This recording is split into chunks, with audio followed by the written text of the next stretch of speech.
We are extremely pleased that you are here. It is good to come together for the purpose of co-creating. Do you agree? Yes. You're knowing what you are wanting? Yes. It moves about, yes? Your desires are thrilling you? It's fun to have something that you want? When your desires feel good to you, that means that you are not contradicting your own desire with a belief. When your desires don't feel good to you, when you feel doubt or uncertainty or just orneriness that they're taking too long, that means that you've got some habits of thought that are not allowing your desires to manifest. They have already actualized in a vibrational vortex, because when life causes you to desire something, it's valid, it's real, and source energy is on it, and cooperative components are gathered, and there's a vibrational version of it ready for you to deliver into the physical. But how do you turn those vibrations to thoughts and emotions and then to manifestations and experiences?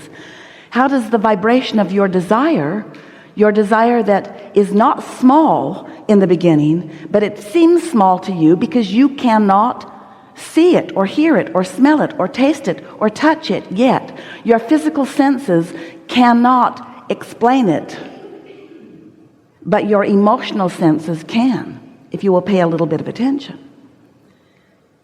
We're talking to you today about you creating your own reality.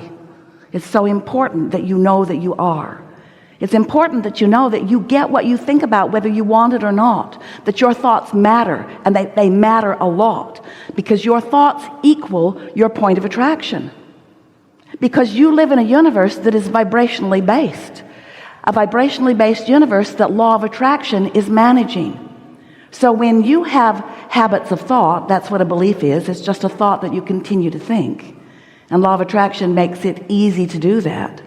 When you have a thought that you continue to think, so you develop this vibrational pattern of emitting a signal, then even though you have desires that are different from the reality that you are observing,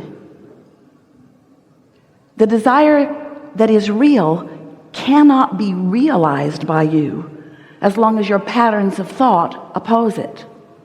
So just saying words like, I want it, I want more money, I want my lover to come to me, I want a better lifestyle, I want this or that, just saying it is really pretty irrelevant, because the universe is not hearing your words.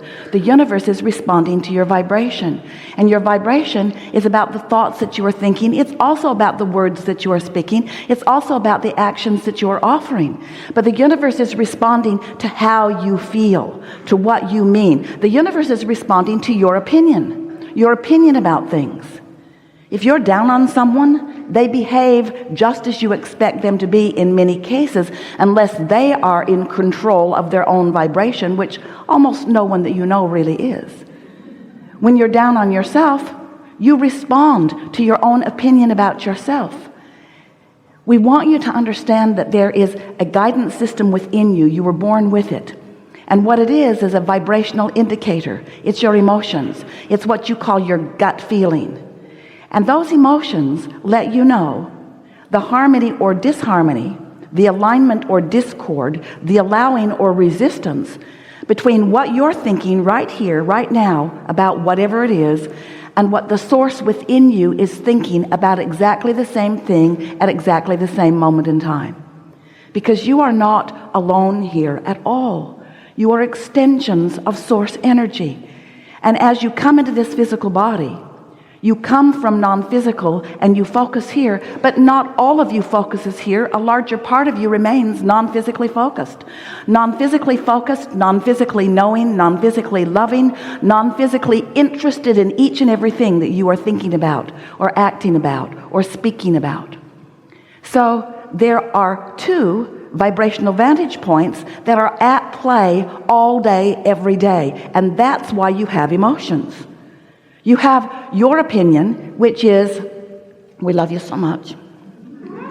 You know what's coming next.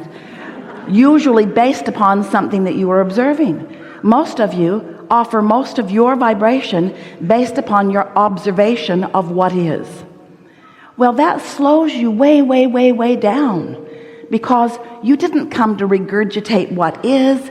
You didn't come to fact check it or to fix it or to change it. You came to create. You came to take what is as the basis, the bouncing off place, if you will, into so much more, because you are an eternal being. And even better said, you are a creator. You are a creator who has the energy that creates worlds at your fingertips, flowing to you and through you. So many of the ideas and impulses that you have are coming from that non-physical vantage point. And really, what you're wanting to do is to conscientiously, deliberately tune yourself to that broader perspective as much as you can. The creative process begins with what we are calling step one, which is your coming into conscious realization of something you want. That's step one, asking.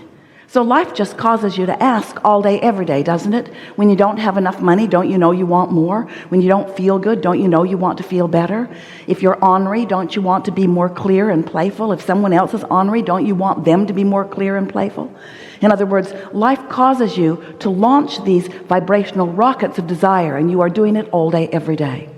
So you emanate this vibration of desire, and when you emanate this vibration of desire, the source within you lines up with it. And when we say the source within you, we're talking about your inner being. Yes, sometimes you call that your soul. We're talking about what you call source, or what we call source. We're also talking about all those who have lived and know you and know of you and are interested in what you're about. We're talking about those who have been here, who have been interested in the things that you are interested in. We're talking about your parents if they have moved into non-physical. We're talking about their parents. We're talking about your friends. We're talking about the masters that you revere in all phases of life. We're talking about everyone who has ever lived is interested. Don't be humble. Please accept this. Interested in you and what you are about right here and now. But the question is, where's your vibrational frequency? What are you tuned to? Are you tuned to the desire, or are you tuned to the absence of your desire? When you say, I want more money, are you feeling the exhilaration of the freedom that prosperity will bring to you, and the freedom to be or do or have whatever you are wanting? Or are you focused upon the not enoughness of it? You can tell by the way you feel, because every subject is two subjects, wanted and absence of it. And the way you feel is your indicator of which you are doing. And it is our promise to you that source within you is never focused upon the absence of your desire. Ooh, so good to know, because that means when you do, you're going to feel it. You're going to feel discouraged. You're going to feel disappointment. You're going to feel blameful or critical in some way. You might feel fearful. There are all ranges of emotions, and the stronger it feels negatively, the more out of connection you are with your own desire. And the more you are putting the limitations, we call it throwing the resistance, on your own trail, making yourself blind and deaf to the impulses that you would be able to follow if you were tuned into the frequency of who you are. So that's what step 3 is. Step 3 is you syncing up with your own desires. It's you syncing up with your own vibrational version of your own desires. And when you do, then wonderful things begin to happen. Jerry was always talking about how he wanted to write a book called Turning Thoughts to Things. So we are, with Esther's fast fingers and computers, putting that book into reality now. Turning thoughts to things. How do you turn thoughts to things? How does your world become the see it, hear it, smell it, taste it, touch it world that you are accustomed to? And more important, why is it that you as humans mostly think that you've got to see it and hear it and smell it and taste it and touch it before you can believe it? Because that's just regurgitation. That's just looking at what is. That's just sort of maintaining the status quo of wanted and unwanted. But if you want to step in to being the deliberate creator that you were born to be, then you must find a way to become vibrationally active within your own vibrational reality. And that vibrational reality is so important, we wrote a whole book about it.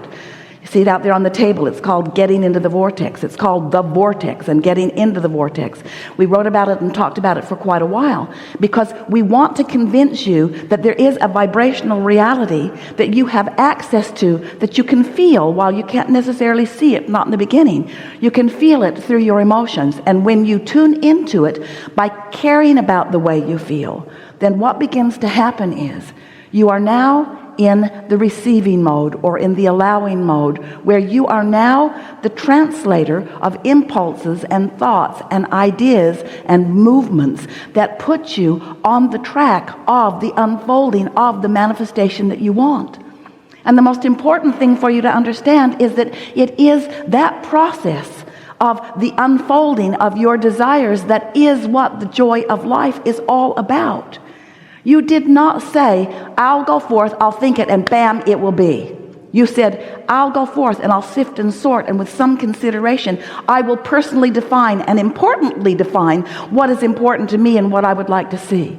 And then you said, and then I will tune myself to the frequency of that desire, and I will follow the impulses, and I will be the molder of the clay that brings my ideas into reality.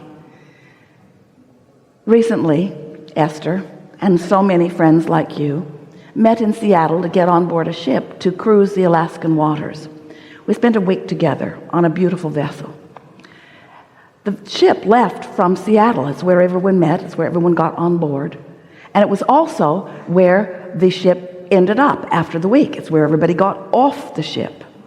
Wouldn't it have been interesting if the captain had said, ladies and gentlemen, I see you have boarded this magnificent vessel. This is also where you will be disembarking. And so it's been very nice seeing you. Now get off. You are now at the end of your itinerary. If you will check your itinerary, you will see it begins and ends here, so get off. Of course, that feels silly because no one got on to get off. No one began the journey to end the journey. Everyone went for the joy along the way, for the unfolding along the way. And yet, so often, you want your fortune to come now, your lover to come now. We want you to enjoy the journey. We want you to enjoy your self-discovery. We want you to feel the fullness and importance of your own desire. We want you to focus on your own desire. We want you to flesh it out with your imagination. We want you to watch for evidence of it. We want you to be expectant of it. We want you to not kill your own desire with the facing of reality, because you didn't come here to face reality. You came to create reality. You are the creator of your own reality, you see. And so it is so much fun to be you, to be in your physical body, sifting and sorting and gathering the data and launching the desires. And it's so much fun for us, because once you launch a desire, we give our undivided attention to it. We keep the light on it all the time. We hold the vibrational frequency of your desire from the moment that you give birth to it, and every amendment that you give to it, we add that to what we are focused upon as well.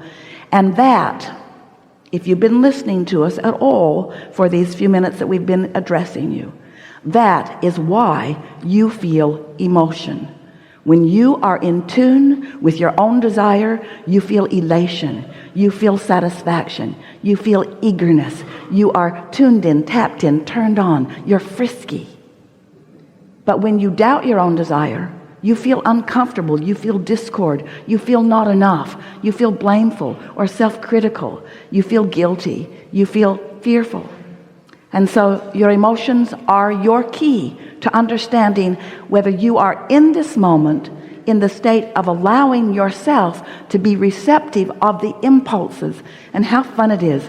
Don't you find yourself saying, oh, I just got the best idea. You know why? You were in the receptive mode. You weren't focusing in a way that disallowed you from translating that. That's all Esther's doing here. She's in the receptive mode. She's tuned in, tapped in, turned on. She is up to speed with the frequency of the source within her. And so we can speak freely and openly and seamlessly. We can offer a block of thought to her, and she can translate it into the physical word equivalent without any hesitation whatsoever, because she's in sync with who we are, and every one of you can be too, you see.